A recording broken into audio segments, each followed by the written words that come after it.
Hey, welcome back, y'all. So what I have for you today is getting after the Super Duty lean that is on my 2015 F250.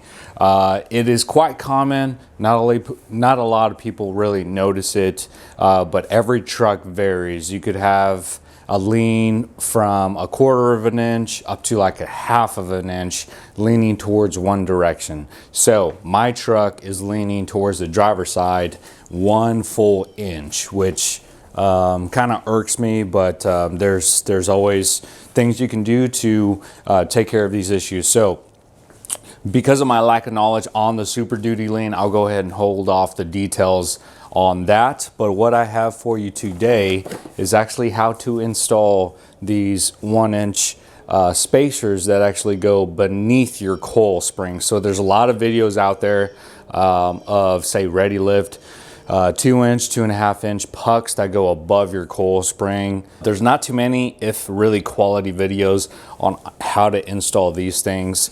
So that's what I'm going to do for you today. I'm only doing one side, so keep that in mind. You're really going to have to focus on doing the same thing, but on the other side. I'm only doing the driver's side to bump this up 1 inch, hoping that it'll also raise the rear driver's side 1 inch as well, because we all know how suspension's all connected to each other through the frame. And so I'm hoping this 1 inch puck or spacer will be able to lift my entire driver's side up 1 inch to be as close as possible to the passenger side. So since I'm doing the driver's side, every time I remove a bolt or do a step, you're gonna have to do the exact same thing to the other side before moving on. It just makes it easier.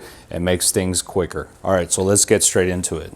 All right, so first you're gonna have to lift the truck. So since I have this ranch hand bumper, I have 2 jack stands supporting the front bumper because I know it's bolted onto the frame, so I'm good to go on that. If you don't, there's also these right here. Sorry for the lack of light. You can put some jack stands on. I have 2 jacks. One's underneath. Let's show you. All right, so as you can see, there's 1 jack right there, and then I have this jack underneath the front pumpkin. All right, so I elevated it enough to remove the wheels.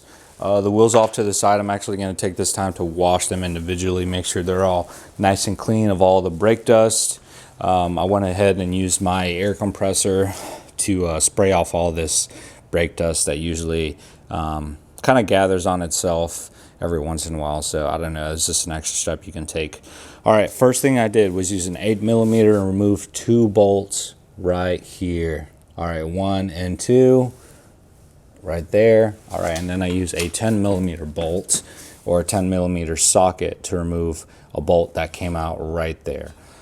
All right, so that'll remove or allow some space for the coil spring to decompress. And once the lower axle or once that front axle comes down, we'll have enough space within the brake line so that we're not tearing anything up.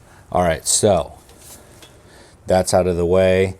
We'll go ahead and kind of remove this. Make sure we reattach that at the very end. But go ahead and remove those 3 bolts.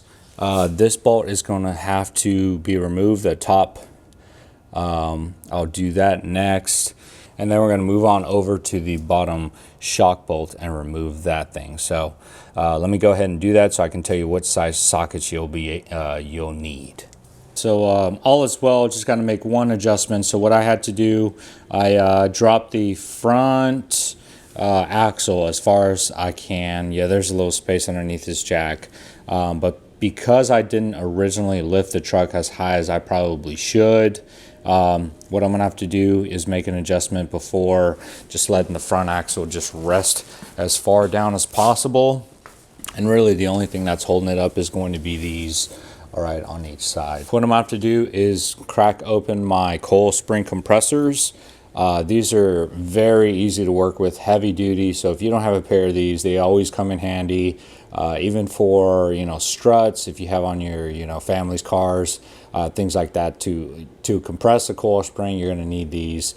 So everything that I'm using in this video, I'll go ahead and post in the description below, so you have the same tools that I have to do this job. So one thing I did forget to mention in the beginning was that I do have a leveling kit already with the longer coil springs and Fox 2.0 shocks with the Reservoir. So I can't really figure out what coil springs these are, but I'm hoping once I remove this coil spring, I'll be able to see some kind of branding or sticker on them.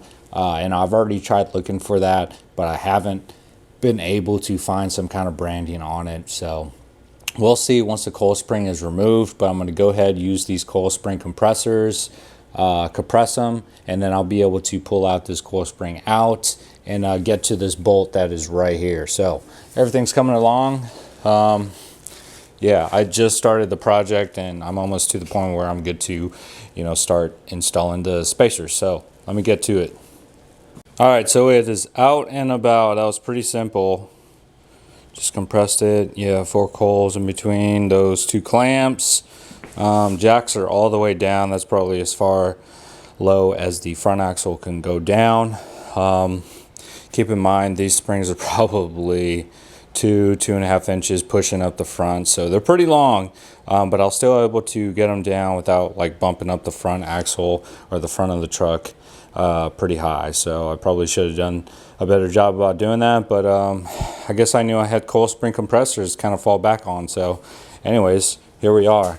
Other than that, brake lines are looking pretty good. Front axle is rested up on those jacks, and as of right now, what we need to get after is removing this bolt. All right, so that's the next thing I'm going to do. But I'm actually trying to figure out some branding, some stickers on this coil spring. So we'll figure out what kind of coil spring or what kind of leveling kit this truck already has. What we have here, 18mm bolt that we removed. It had some red Loctite, so that's exactly what we're going to use on the new bolt to lock this down. So we're not going to have to use that again because we need a longer bolt. So what's going to happen is going to have to take our spacer, get that ready to go right there. Okay, that goes right there, right in the center. All right, and then our mount right there. All right, and so what we have, your set's going to come with a new hardware set. You're going to use a washer, the new bolt. You're going to make sure you're going to use some Loctite, and then go ahead and install this. But the torque spec that I'm using is tight. Bolt is in pretty tight. Everything's looking pretty good. Secure, no movement. All right, so I have the coil spring still compressed. All right, I had to compress it a little more due to the amount of space that I lost putting in that spacer. So keep in mind, so the bottom of this coil spring, as you can see, that's where it ends. This has to end up right here. As you can see where that light is, there's nothing interfering the bottom of this coil spring except for right here. Okay, so lack of light. Anyways, right there, there's a point right here where this coil spring is supposed to rest up on, so it doesn't move left or clockwise, and so that it is secure on the bottom of the lower axle. Okay, all right, so make sure you do not screw that up. In terms of the top, the coil spring isolator, all right, there should be a small divot right here, like an L divot. This is where the top of the coil spring should be resting. You can screw that up, don't screw the bottom up. All right, so I'm going to go ahead, slip this coil spring in, start to loosen up the compressors. So once I go ahead and loosen up the compressors, or the coil spring compressors, I'm going to go ahead and then start bolting up some things. So let me go ahead and get to that point. All right, guys, so we're looking pretty good. We got the coil spring in. Let's see, we raised the front axle. All right, so we made sure that the top seated well with the isolator. We're looking pretty good. So I'm going to go ahead, put this 18mm bolt back on, tighten that up. I'll go ahead and post the torque spec. Again, I'm not going off a torque spec, but you can. And then I'm going to go ahead, put that shock bolt on, making sure that I use the backing plate right there. And then yeah, we'll see how it is after that before I put on the wheels.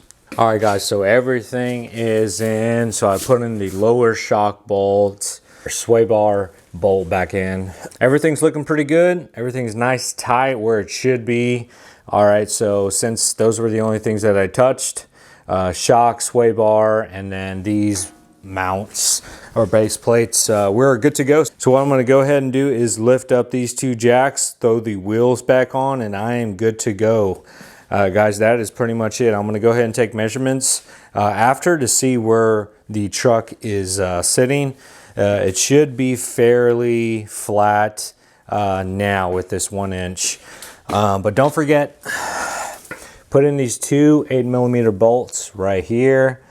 1, 2, and then on the back side, 10mm. So if you forgot to do that, there should be bolts on the ground. Pretty simple process, nothing too crazy. I'd probably allocate 2 hours just in case you kind of run into some issues. The coil spring compressors definitely did come in handy. Those just make it easy, so you won't have to run into the issue of like your truck being too high or not being too high, or not raised too high, and then the front axle is not low enough for you. So I was able to get in there even with the 2-inch or 2.5 inch coil springs, leveling springs. So yeah, I mean, it'll be a little easier for you since you probably don't have those leveling springs and you're coming from a stock truck, and yeah, you're just trying to put in those spacers on the bottom. They do come a little larger in sizes, but this one's only a 1-inch spacer down below. Similar process, same process actually if you're trying to put in the spacers up top above the coil spring. Yeah, same process. So you can get by installing your leveling kits with the process I just used. You may have to borrow a jack if you don't have 2 jacks. It just makes it super easy. So you can just kind of scissor jack each side, and you're good to go after a while. So other than that, I didn't have to remove any other bolts other than the bolts that I showed you. But yeah, guys, let me know if you have any comments, concerns down below. Let me know down below. I'll go ahead and post all the parts, materials that are utilized in this job, as well as some other leveling kits that are highly recommended for our trucks. All right, it doesn't matter if you got a 2011 up until a 2022, same process. Until next time, see y'all.